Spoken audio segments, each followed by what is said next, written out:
पिछले लगभग 1 साल में जिस तरीके से कोरोना ने अपने पाँव पसारे हैं, उसके बाद जिस एक चीज़ की सबसे ज़्यादा चर्चा हुई, वो है आयुर्वेदिक काढ़ा या फिर आयुर्वेद से जुड़ी हुई दूसरी रेमेडीज़ हैं, जो उपचार हैं, वो किस तरीके से कोरोना से निपटने में कारगर हैं और किस तरीके से हम घर में कुछ चीज़ें कर सकते हैं ताकि हम अपनी इम्यूनिटी को बढ़ा सकें और कोरोना से बच सकें या फिर कोरोना होने के बाद भी उसका सही तरीके से इलाज कर सकें। अब जबकि एक बार कोरोना की जो सेकंड लहर है वो फिर से बहुत तेजी से बढ़ रही है, लाखों लोग रोज कोरोना से संक्रमित हो रहे हैं। तो ऐसे में ये जानना बहुत ज़रूरी हो जाता है कि हम जो है आयुर्वेदिक की कौन-सी चीज़ें हैं, कौन सा इलाज है सही तरीके से जिसे कर सकते हैं, कौन-सी रेमेडीज़ है जिन्हें आज़मा सकते हैं ताकि हम कोरोना से निपट सकें। आज हमारे साथ जुड़ रहे हैं senior Ayurvedic expert doctor Alok Sharma. जी सर, जैसा कि आप जानते हैं कि चूंकि कोरोना एक बार फिर से पांव पसार रहा है और जब पिछली बार जो बार-बार बात हो रही थी वो हो रही थी कोरोना का जो एक काढ़ा था उससे निपटने के लिए बहुत लोगों ने इस्तेमाल किया, बहुत बार जो है लोगों ने इसको पिया और कहा कि इम्यूनिटी जो है इससे बहुत ज़्यादा बढ़ती है। तो मैं यही जानना चाहती हूँ कि जब एक बार फिर से कोरोना बढ़ रहा है, तो ऐसे में हम लोग क्या चीज़ें चेंज कर सकते हैं उस काढ़े के अंदर? क्योंकि ये सवाल इसलिए ज़्यादा इम्पोर्टेंट हो जाता है कि इस बार मौसम बदल रहा है। अब चूँकि गर्मियाँ आ चुकी हैं, तो ऐसे में चूँकि काढ़े में बहुत सारी चीज़ें जो होती हैं, उनकी तासीर गर्म होती है। तो आप क्या सलाह देंगे हमारे दर्शकों को कि उन्हें क्या तब्दीलियाँ करनी चाहिए, किस तरह के बदलाव कर सकते हैं? देखिए, वो जो फ़ेमस काढ़ा आयुष काढ़ा था, हम लोग जो प्रयोग कर रहे थे, उससे काफ़ी लोगों को परेशानी हुई थी, क्योंकि उसके बनाने की विधि और उसको लेने किस-किस को लेना है, ये क्लियर नहीं करा गया था, लोग कन्फ्यूज़ थे। जब भी काढ़ा कोई बनाया जाता है, या तो पीतल के बर्तन में उबाला जाता है या मिट्टी के बर्तन में उबाला जाता है, जबकि मोस्टली घरों में स्टील के बर्तन थे और स्टील का बर्तन काफ़ी हल्का होता है, उसमें काढ़ा उबालना बड़ा प्रॉपरली नहीं रहता आयुर्वेदिक पॉइंट ऑफ व्यू से। और कितना पानी डालना हैगा ये भी नहीं क्लियर था, तो लोग बड़े कन्फ्यूज़ रहे। हाइपरटेंशन वालों का हाइपरटेंशन बढ़ गया, एसिडिटी वालों की एसिडिटी बढ़ गई। तो उसके लिए सबसे अच्छा उपाय तो ये, और अब हम गर्मी गर्मी में आ गए हैं, पहले हम शीत ऋतु में थे, तब तो काढ़ा तभी काम कर रहा था। इस गर्मी ऋतु के अंदर उस काढ़े को कम से कम सेवन करें, और करना भी है तो रात को पानी में भिगो दें, तब सुबह उसको उबालें। उबाल के छान करके कुछ खाने के बाद काढ़ा प्रयोग करें, और दिन में 1 या 2 बार इस दिन लें, बार-बार ना लें। क्योंकि मुझे देखने को मिलता था, लोगों ने इतने उत्साह में उस काढ़े को दिन में इतनी बार पिया कि आज उसकी वो समस्याएँ झेल रहे हैं। इसलिए उससे बचें, और आप उसको रात को भिगो करके सुबह उबाल के कुछ खाने के बाद काढ़ा प्रयोग करें। जी। ये तो बहुत बहुत अच्छी बात आपने बताई सर, लेकिन एक बार अगर आप हमारे दर्शकों को फिर से बता सकें कि जो काढ़ा है उसमें क्या-क्या चीज़ें डालनी हैं, कितना पानी है जो उसमें उबालना है और दिन में जैसे कि आपने बताया कि 1 या 2 बार, तो एक्चुअली 2 बार या 1 बार? थोड़ा-सा अगर और विस्तार से बता पाएँ तो हमारे दर्शकों के लिए काफ़ी देखिए, अच्छा ऐसा रहेगा। रहेगा, अगर किसी व्यक्ति को कफ़ज प्रकृति का है, काफ़ी उसको कफ़ज प्रॉब्लम्स हैं, खाँसी-जुकाम काफ़ी हैगा, तो वो दिन में 2 बार ले सकता हैगा। और अगर किसी को खाँसी-जुकाम जैसी कोई प्रॉब्लम नहीं हैगा, तो दिन में 1 ही बार ले ले।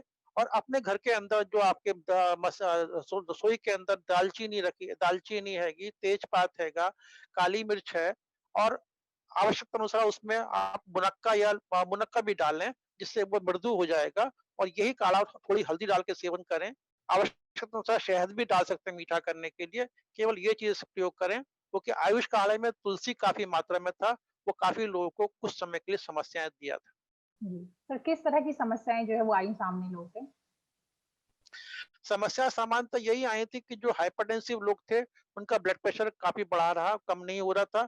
और हाइपरटेंशन कोमोर्बिडिटीज़ में कोरोना की आता है, तो इसलिए वो अच्छी बात नहीं थी। दूसरा, जितनी भी एसिडिटी के पेशेंट थे या पित्त प्रकृति के पेशेंट थे, उनके लिए वो सूट नहीं कर रहा था। ये प्रॉब्लम काफ़ी बड़ी संख्या में आई थी। ये हमको फेस करनी पड़ी थी पेशेंट्स के द्वारा। जी। और दूसरा, इस काढ़े का सेवन स्थानीय चिकित्सक की सलाह अनुसार करें। आपको दिखा कर के सलाह ले लें कि मैं किस प्रकार करूँ, क्योंकि आयुर्वेद के हिसाब से प्रत्येक व्यक्ति अलग-अलग होता है, कोई 2 व्यक्ति एक से नहीं होते। जी, जी। हाँ, ये बहुत ही अहम बात है कि आम तौर पे लोगों को इतना विस्तार से जानकारी नहीं होती और चिकित्सक की सलाह के बिना लोग खुद से चिकित्सक बन जाते हैं और शायद इसीलिए समस्याएँ होती हैं। लेकिन अगर हम लोग बात करें कि कोई ऐसी चीज़ में से क्योंकि बहुत सारी जो सामग्री आप बता रहे हैं घर में आसानी से उपलब्ध रहती है, तो कुछ ऐसी बेसिक चीज़ें भी हो सकती है जिनका कि कोई साइड इफ़ेक्ट ना हो, कोई नुकसान ना हो, लेकिन वो हेल्थ के लिए फ़ायदेमंद हो, जिसको बिना चिकित्सक की सलाह के भी देखिए, घर में हाँ, तुलसी है, आराम से मिलता हैगा। सुबह-शाम चाय में उबाल के भी लोग पीते हैं। तुलसी है, अदरक है, सौंठ है, इन चीज़ों का प्रयोग हम कर सकते हैं सामान्यतः, कोई दिक्कत नहीं हैगी। पर केवल इतना भी मैं कहूँगा, केवल काढ़े के भरोसे छोड़ के सोच लें कि हम इम्यून हो गए हैं, हम कोरोना जो प्रोटोकॉल है, मास्क और सेफ्टी प्रिकॉशंस नहीं करेंगे, वो गलतफ़हमी में रहेंगे।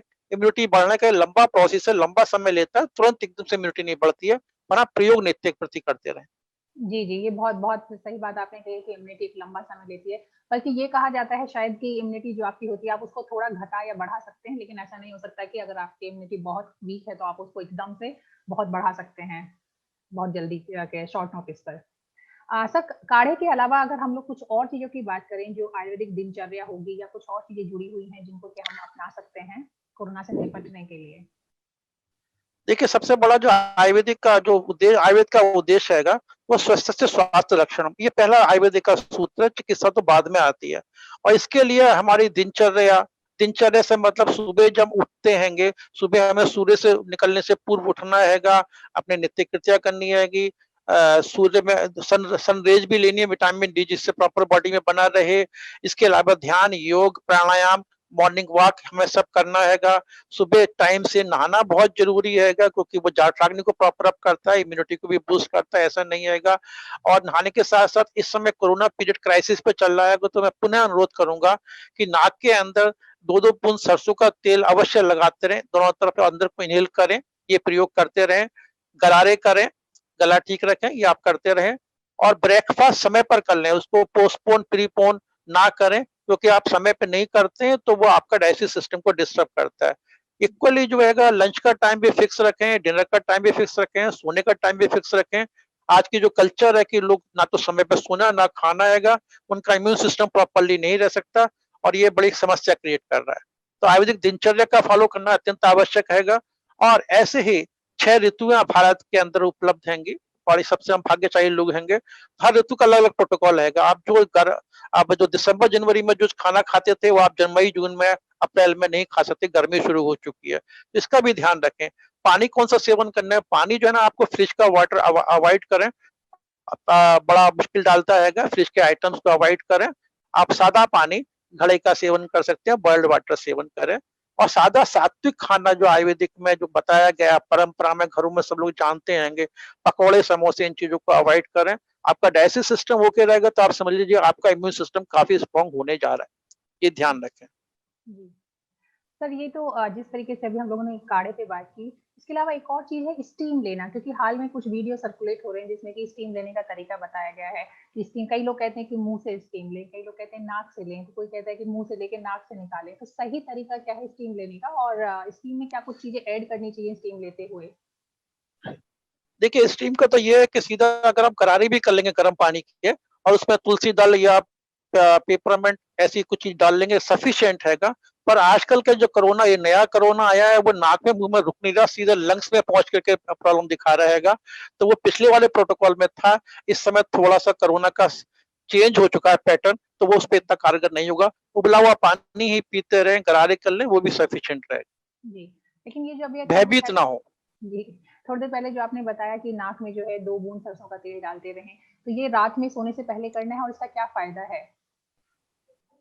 देखिए, ऐसा है ना कि नेज़ल कैविटी जो है, रूट है, उसी के थ्रू कोरोना वायरस एंटर करता है, इसलिए मास्क स्ट्रिक्टली बताया जाता हैगा।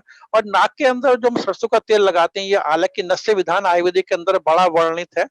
वो अलग विषय है, पर ये तो मैं घरेलू उपाय बता रहा हूँ, जो आप घर में हर कोई व्यक्ति कर सकता है।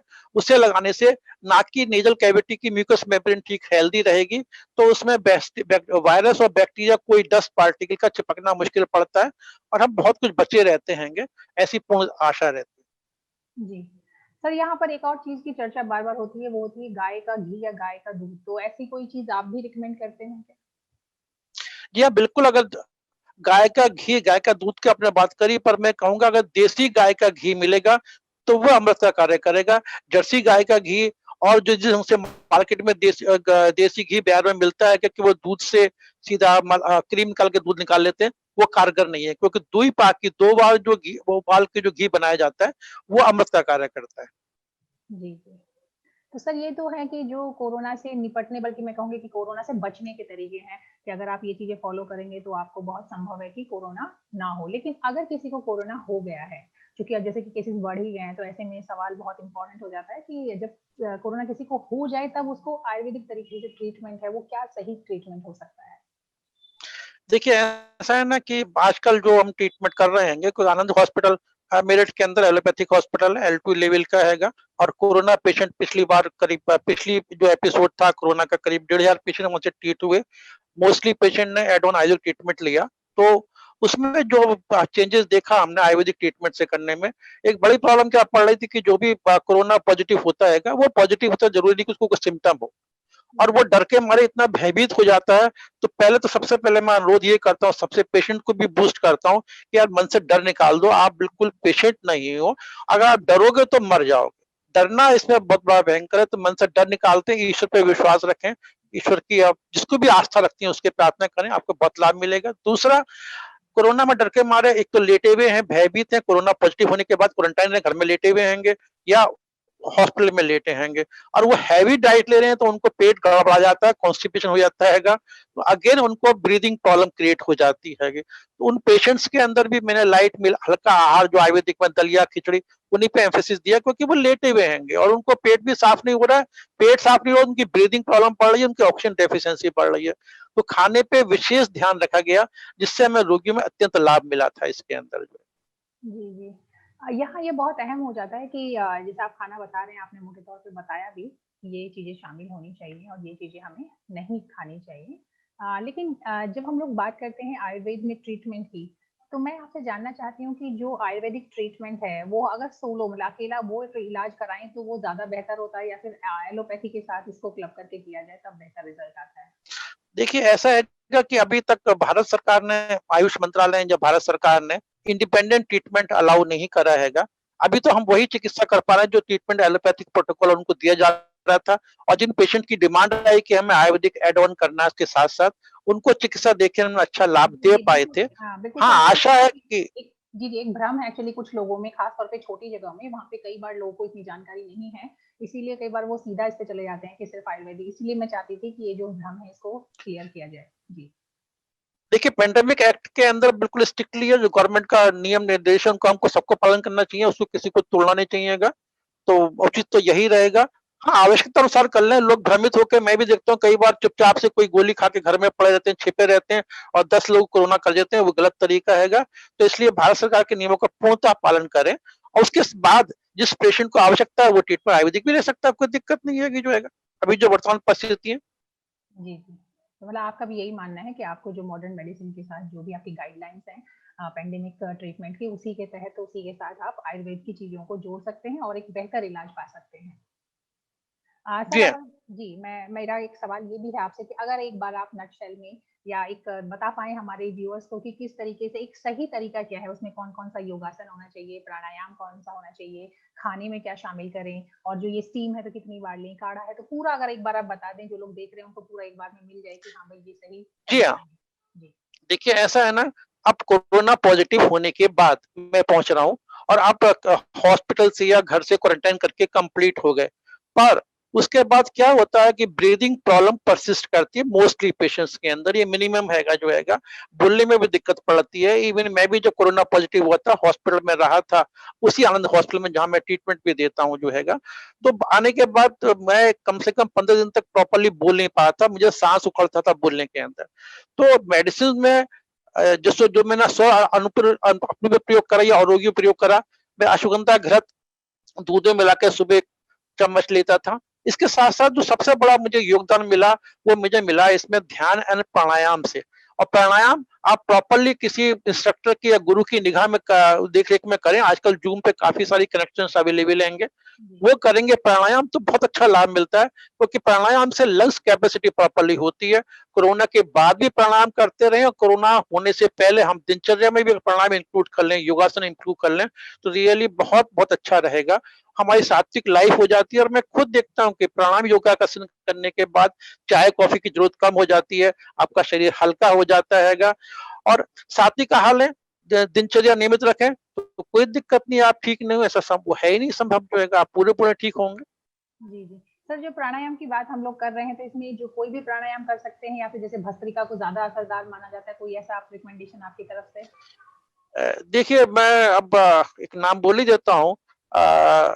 भर्सिका का भी पूर्णतः इसमें योगदान रहेगा क्योंकि लंग्स कैपेसिटी बड़ी क्लियर हो जाती है और वो प्राणायाम जो कराते हैं कि कितना प्रेशर लगाना, कितना खींचना, कब खींचना है, तो वो बड़ा इंपॉर्टेंट रहेगा।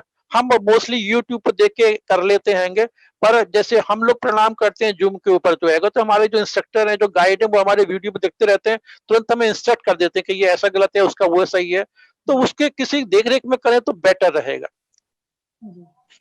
तो ये तो सर हम लोगों ने बात की कि दिनचर्या की, और जिस तरीके से बताया कि जो बीमारी होने के बाद जो चीजें रह जाती हैं, मैं भी आपसे इत्तेफाक रखती हूँ क्योंकि मुझे भी कोरोना हो चुका है। और मैंने देखा कि कुछ लोग की मेमोरी पर असर करता है, तो कुछ लोग के पैरों पर असर है इसका, आंखों तक पर भी असर है, बाद में रह जाता है जो कि आपके विजन पर। तो बहुत ही अलग अलग तरीके से जो है ये बीमारी या फिर जो वायरस है असर छोड़ रहा है। देखिए ये बिल्कुल सच है। इसके लिए सबसे बड़ा मैं एक ही अनुरोध करूंगा कि मन में कोई विषाद या डिप्रेशन ना लाएं। अगर मन में विषाद आ गया, डिप्रेशन आ गया, तो हमारे हर सिम्टम्स जो हैं वो प्लस प्लस प्लस दिखाई देते हैंगे। तो कम से कम ईश्वर पे या सुप्रीम पावर पे एक अपने को छोड़ दें। सबसे बड़ा तो पावर इसमें इसी से मिलता है। सिम्टम तो बात की बात है, पहले हमारे मन में अगर डिप्रेशन क्रिएट हो गया, आज भी मैं लगातार सुबह से कितने कोरोना पेशेंट इंडोर के देख चुका हूँ, वो बहुत डिप्रेसिव है, प्रॉब्लम तो है उनको, पर उनके मन का भय हम निकाल सकें या कैसे कोशिश कर सकें, तो वो बहुत अच्छे रिजल्ट देते हैं। और उसके लिए फैमिली मेंबर और सपोर्टर और फ्रेंड्स जो होता है, कोरोना पेशेंट को मतलब अनटच मान लिया जाता है, अनटच तो रखें, पर मोबाइल पे कनेक्टिविटी तो रखें, उससे कम से कम उसको बूस्ट तो करते रहें, क्योंकि अगर बूस्टिंग नहीं होगा, अकेला पेशेंट है, एक तो न्यूक्लियस फैमिली है, तो वो बहुत डिप्रेसिव हो जाता है और उसको बेचारे की प्रॉब्लम बहुत ज्यादा दिखाई देती है, जबकि रियल प्रॉब्लम उतनी रिलेट नहीं होती। देखिए ऐसा है कि आयुर्वेदिक ट्रीटमेंट, आयुर्वेदिक के अपने फंडामेंटल्स हैं। उसमें जरूरी कि कोई बीमारी चरक के सुश्रुत के काल में थी तो वो आज होना जरूरी है, या जो आज बीमारी है वो हमारे आयुर्वेदिक साहित्य में मेंशन है, ये भी जरूरी नहीं हैगा। पर हाँ, जितनी भी मॉडर्न डिजीजेज हैं, चाहे वो सीलियक डिजीज है, सिकलिंग सिकलिंग जैसे उड़ीसा सी कोस्ट पे प्रॉब्लम होता है, बड़ा डेंजरस प्रॉब्लम है उधर साइड का सिकलिंग के अंदर। तो उड़ीसा गवर्नमेंट ने मुझे डेपुटेशन में इनवाइट कराया था सिकलिंग के ट्रीटमेंट के लिए। जब सिकलिंग मॉडर्न डिजीज है, मैं आयुर्वेदिक फिजिशियन हूँ और ट्रीट करके आया था, कुछ रिकॉर्ड तो बनाया था, कुछ तो उनको असर दिखाई। जब गवर्नमेंट ने मुझे बुलाती है तो कुछ मीन्स रखते हैं उसके जो है।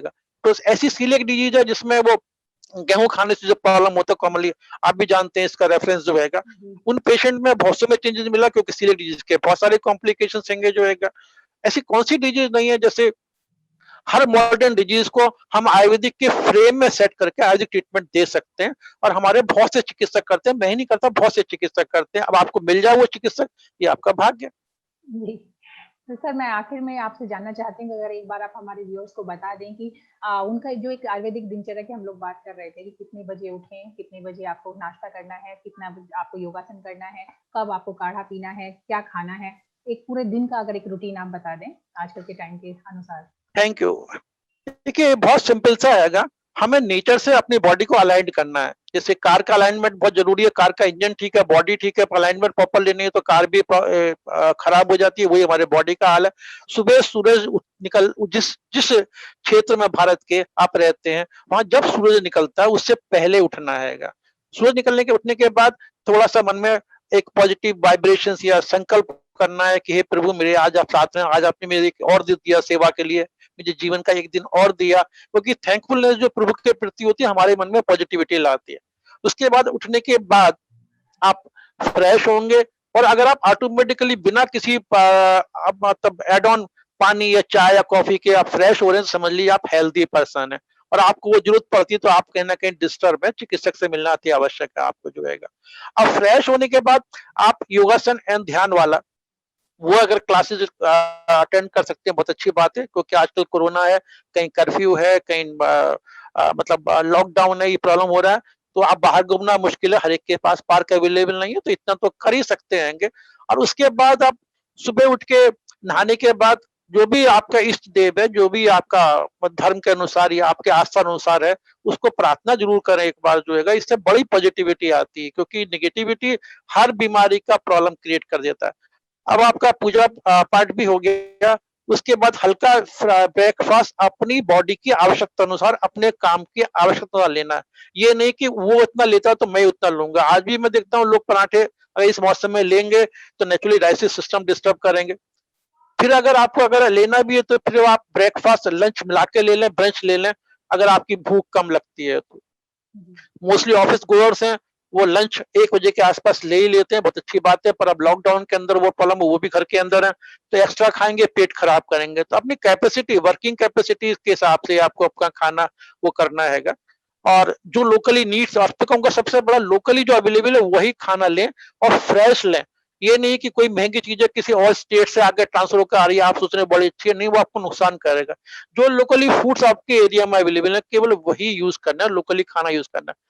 और हाँ, खाने में एक ध्यान रखें आप जो हैगा कि खाना मन लगा के खाएँ। आप टीवी देखते हुए खा रहे हैं, मोबाइल करते हुए खा रहे हैं, तो वो आपको डाइजेस्ट नहीं होगा, जबकि खाना आप वही खा रहे हैं। और पानी की मात्रा भी उसमें सीमित रखें। पर हाँ, रॉ जो सलाद और कुक्ड, इन 2 चीज़ों को मिक्स ना करें, क्योंकि ऐसा ना हो कि मालूम पड़ा कि वो पच रहा है और वो नहीं पच रहा, तो पेट में गैसेस प्रॉब्लम बनी रहेगी, वो आपको 10 तरह की बीमारियाँ देगा, ये ध्यान रखें। फिर आपका वर्किंग है, वर्किंग तो आप नेचुरली करेंगे। दिन में केवल बुड्ढे, मतलब जो एज सीनियर सिटीजन्स हैं या बच्चों का सोना अलाउड है, हर एक का सोना अलाउड नहीं हैगा जो हैगा, वो उनको कवच बढ़ाएगा, ध्यान रख लें इस बात का जो हैगा। जी। और उसके बाद शाम को आप हल्का, मैं कहूँगा बार-बार जो मीठी चाय, शुगर वाली चाय है उसको अवॉइड करें, इससे उसकी जगह ऑर्गेनिक टी जो आजकल आती है, जो तुलसी लीव्स में डिफरेंट प्रिपरेशंस आती हैं, डिफरेंट फ्लेवर में आती हैं, ऑर्गेनिक टी, वो आप दिन में 3-4 जब आप चाहें, आप थकान उतारने के लिए ले सकते हैं, बड़ा अच्छा रहता है, मेडिसिन की मेडिसिन है और कोई उससे कैलोरीज़ भी नहीं बनती और आपको शुगर की वो भी डाइजेशन की ज़रूरत नहीं पड़ती जो है। डिनर अगेन आप थोड़ा हल्का लें, रात को 7 साढ़े 7 बजे तक डिनर ले लें। तो बहुत अच्छा रहता है। अब रात को 10 साढ़े 10 बजे डिनर करेंगे तो रियली आप सोचिए, आप बीमारी को क्रिएट कर रहे हैं, फिर आप उससे बच नहीं पाएँगे। उसके बाद डिनर के बाद थोड़ा बहुत अगर चल फिर सकते हैं, चलने लायक है, आस-पास जगह है और कोई लॉकडाउन प्रॉब्लम नहीं कर रहा है तो थोड़ा चल लें, घूम लें, बहुत अच्छी बात है। जो आप टीवी देखना है, इस किताबें पढ़ना है, वो आपका फैमिली लाइफ है, उसको व्यतीत कर लें। और रात को 10 साढ़े 10 मैक्सिमम तक आप सो जाएँ और सुबह 5 बजे उठने की कोशिश कर लें।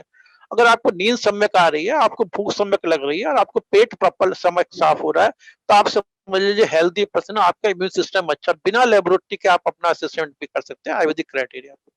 जी। इसको फॉलो करें तो निश्चित रूप से आप ठीक रहेंगे। जी, बहुत ही बढ़िया जानकारी आपने दी है सर, लेकिन इसमें एक मेरा छोटा-सा सवाल और है, क्योंकि आजकल का जो लाइफ़स्टाइल में वो कई बार मजबूरी भी है, जहाँ पे शिफ्ट हैं, लेट लेट नाइट लोग घर से लौटते हैं या फिर पूरी रात भर की ड्यूटी करके लौटते हैं, तो वहाँ पर बहुत सारी चीज़ें पर्टिकुलरली टाइम पर सोना, टाइम पर उठना और टाइम पर खाना भी कई बार वो मुमकिन नहीं हो पाता। तो इसमें हम क्या थोड़ी-सी फ्लेक्सिबिलिटी रख सकते हैं या क्या चीज़ें थोड़ी-सी तब्दीली कर देखिए, सकते आपका प्रश्न बहुत सही है, ये बड़ा बिगेस्ट प्रॉब्लम फेस करना पड़ रहा है। अभी कभी-कभी हम भी उखड़ जाते हैं। एक कनाडा का पेशेंट मेरे को आजकल ट्रीटमेंट में चल रहा है।